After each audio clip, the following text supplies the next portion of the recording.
Good morning and welcome to the Core Connection. I'm Mira Rubin here with you on Enlightened World Network, and today's topic is values or impulse. And we're going to be talking about taking a pause when we are inclined to fall into automatic reactions and then assess what are our true commitments. Anyway, it should be a fun conversation. Good morning, Rosalind. Welcome. Welcome to everybody else who's joining us as well. And before we get started, let's just take a couple minutes to get present. So let's take a deep breath in through your nose and hold it. And imagine clean, crisp oxygen flooding into your lungs, flowing into your bloodstream, relieving any stress, negativity, tension as you exhale, and allow yourself to just relax into your body. And let's take another deep breath in through your nose and hold it. This time, imagine brilliant, bright light lighting you up from the inside out, illuminating, electrifying, and energizing all your cells, your molecules, your electrons. And as you exhale any remaining tension, stress, negativity, fatigue. And now let's press our palms together, vigorously rub your hands together to feel the friction, the motion, the pressure, the temperature, and the tickling and tingling when you stop, and allow all those sensations to bring you present right here, right now, into this remarkable physical form that enables you to experience life. Welcome, welcome, welcome. Good morning. So we're looking. Good morning, good evening, Gia. So good to have you here with us. So we're talking today about values or impulse. And lots of our encounters or experiences in life give us an opportunity to step back and take a pause. And when we step back and take a pause, we may give ourselves the grace of making different choices. And so if we're, for instance, confronted by someone, rather than falling into a knee-jerk reaction, if we can give ourselves the grace to take a pause, then we can perhaps weigh our options a bit, and rather than just going with the impulse, we can allow ourselves to evaluate whether that action is in alignment with who we are and who we are choosing to be. And so part of this, I think, comes from a conversation with a friend about my body wants this and my mind wants that. And my question to them was, why is it that the body wins?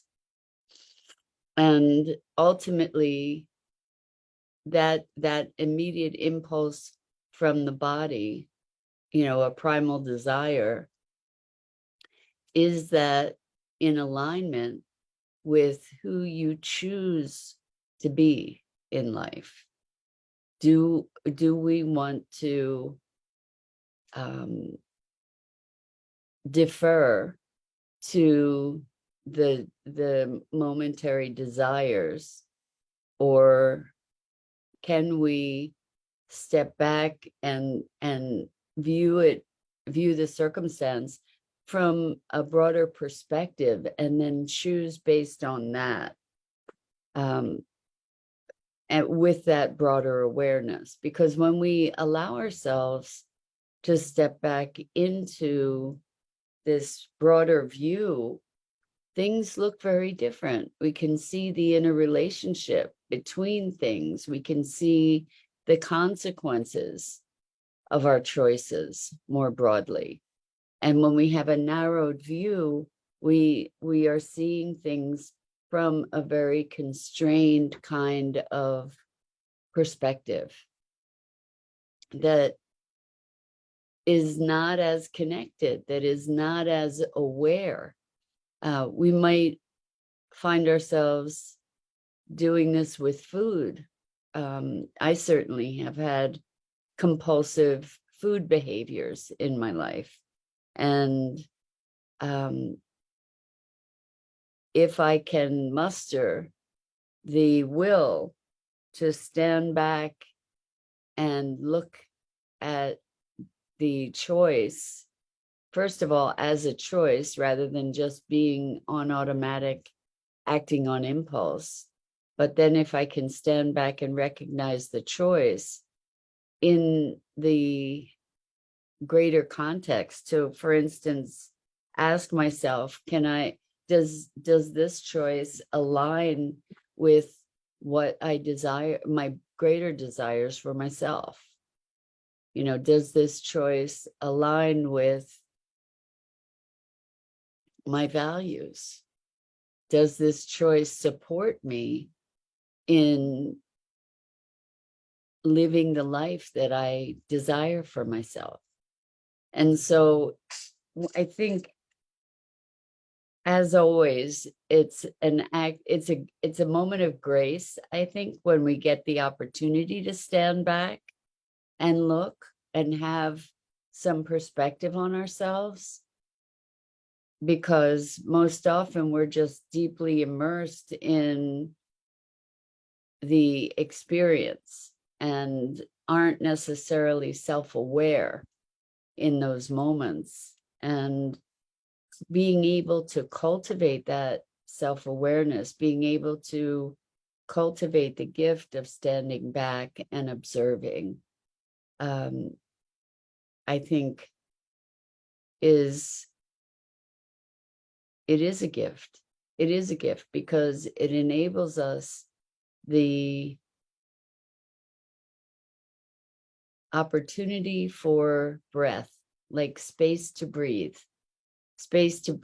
to stand back and say, oh, this is a moment of choice.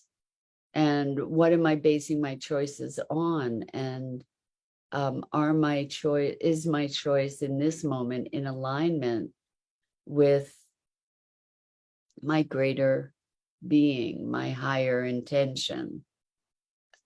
So let's just look, like, what goes on for you when you're faced with a choice. Yesterday we were talking about how terrifying it can be to follow your dream and to step into that unknown, a more expansive sense of self, to be treading in new territories. I think that too is a choice. And the truth is that we are constantly faced with opportunities to choose. And probably more often than not, we don't exercise that choice. We just are pretty much on automatic pilot. Lots of the things that we accomplish in life are parts of routines, right? And I'm saying activities that we do.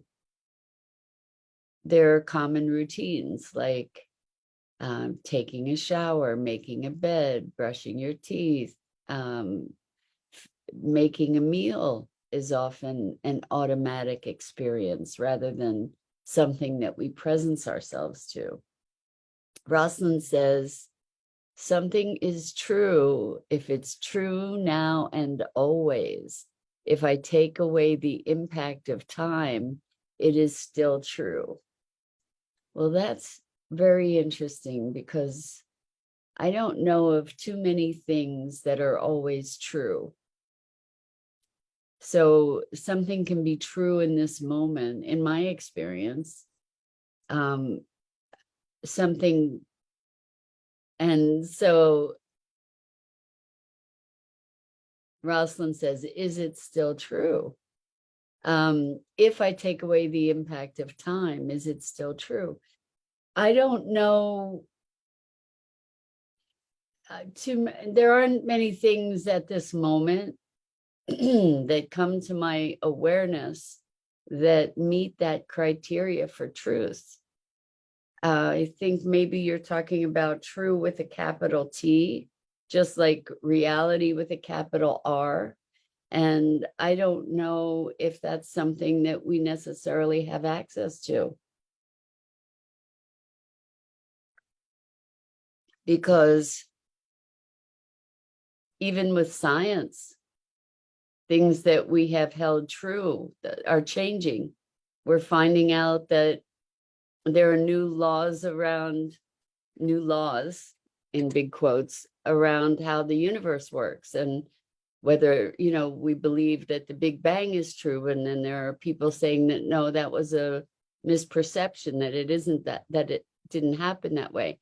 So Gia says, I think truth is momentary perception most of the times.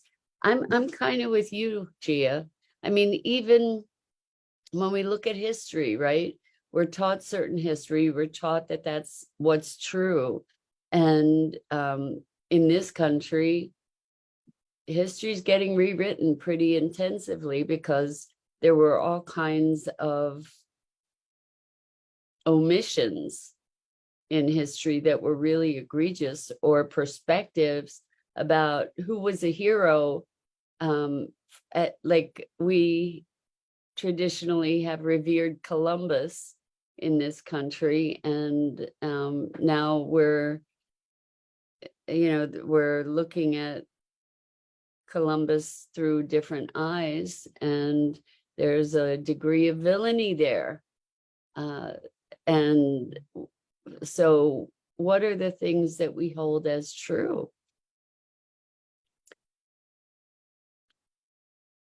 When we're talking about truth, I think we're talking about belief, and belief is something relative.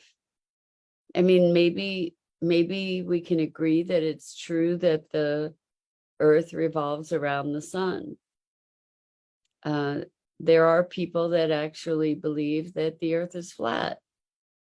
And I don't know what they think about the earth revolving around the sun. I mean,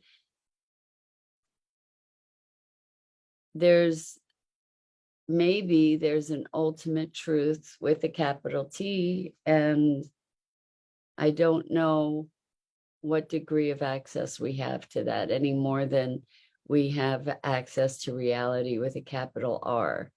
I don't know that we really have a clue about what's going on here. I mean, maybe we can look at statistics, and these statistics are true, but we know that statistics can be manipulated as well to serve different agendas. So I don't know if correlating truth to time is necessarily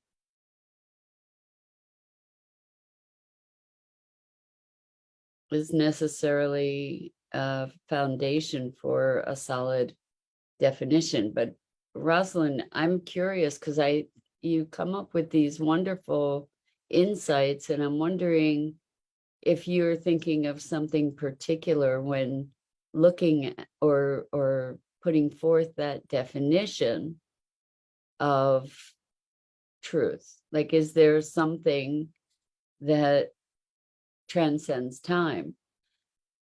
The one thing that's occurring to me now is the intelligence of the universe.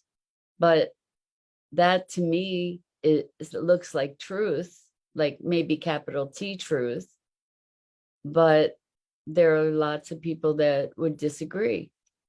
So then, is truth something that is accessible to all of us? Is truth something that we universally share? I don't know. I don't know. So this goes back, let's go back to our conversation about values or impulse. Like, how do we want to live? Do we want to live according to our values?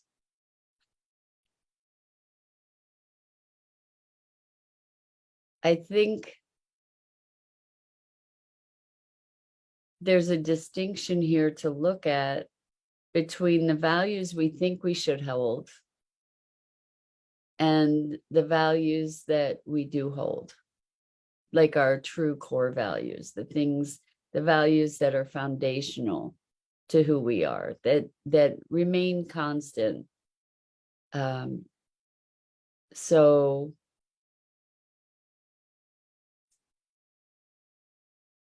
with values,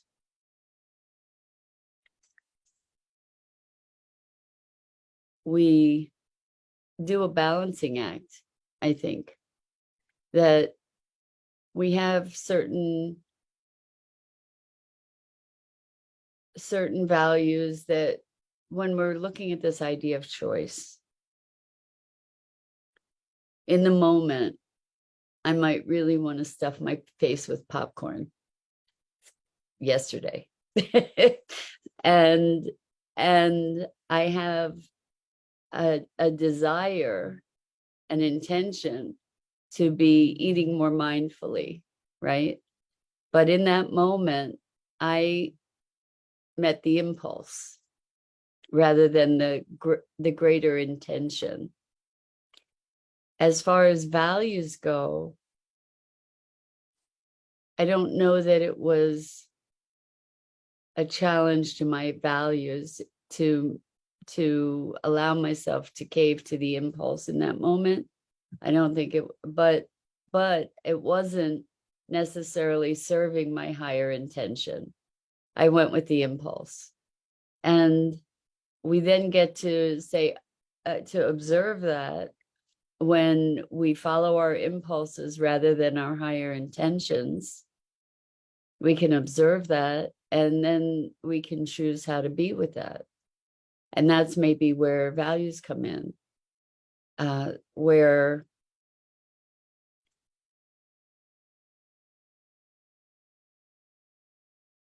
I'm cultivating a deeper compassion and kindness to myself. And curiosity actually is one of the values.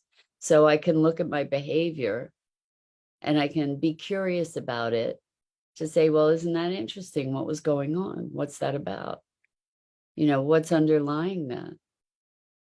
And so that inquiry serves my values. That inquiry serves the value of curiosity and learning and awareness and consciousness and expansion in my awareness. So the idea is to be able to choose, to find grace, that moment that allows us the opportunity to have a greater perspective. I'm looking also, when we think about valuing self and others, this one person that I was engaging with, the one that was having the body-mind conflict, has been in a relationship where their partner has actually admitted on more than one occasion that they deliberately did things to be hurtful to this person, and in a calculated way, with some regularity. And I I said, I understand all these reasons that you might be leaning into this relationship, and this person has told you more than once that they have gone out of their way to hurt you. And what does that speak to about your valuing yourself? What does it speak to about your sense of worthiness, that it's acceptable to you to be in an intimate relationship with somebody who is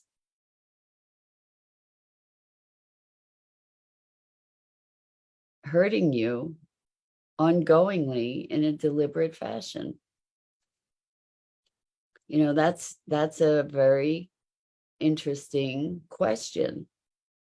And it's fascinating to me to see how well we can rationalize and justify pretty much anything, and how we can manipulate our thoughts so that the very thing that is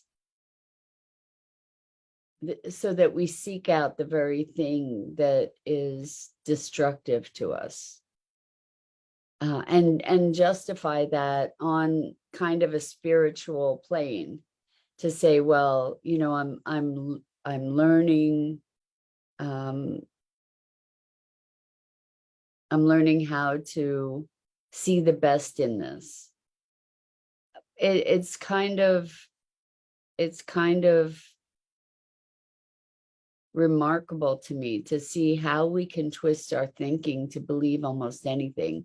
I saw this most remarkable interview on, I think it might have been TikTok, where somebody was interviewing someone who was a QAnon person, and this person was talking about how Joe Biden wasn't really Joe Biden, but they were an actor wearing rubber masks, and that actually Trump was running the country from behind the scenes. And and that he was going to be the next president. And on and on and on.